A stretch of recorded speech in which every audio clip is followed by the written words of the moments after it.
If you think the Galaxy S25's S Pen is just for writing and drawing, you're totally wrong.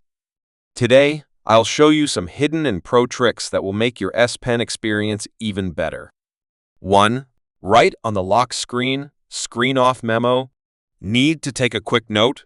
You don't even have to unlock your phone. Just take out the S Pen and start writing directly on the lock screen. When you're done, you can save your note in Samsung Notes. 2. Instant translation with the S Pen.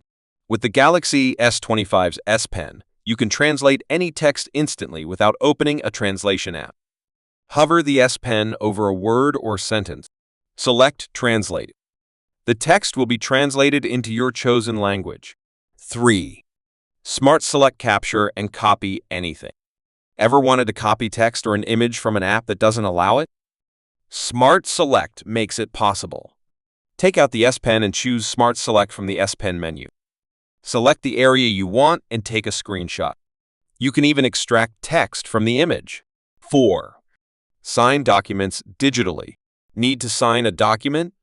No need to print it. Open the PDF file. Take out the S Pen. Sign directly on the document and save it. 5. Create GIFs with the S Pen. One of the coolest features of the S Pen is the ability to make GIFs instantly. Take out the S Pen and select Smart Selection. Tap GIF. Choose the area you want to record and start capturing. 6. Convert handwriting to text. Samsung Notes allows you to convert your handwritten notes into typed text with just one tap. After writing a note, tap Convert to Text. Samsung's AI will neatly transform your handwriting into digital text.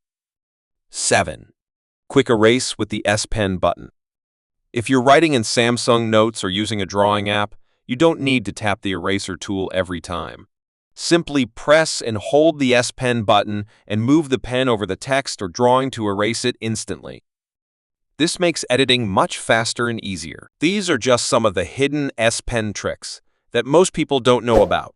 If you want to learn more, leave a comment, like the video, and subscribe to the channel. See you in the next video.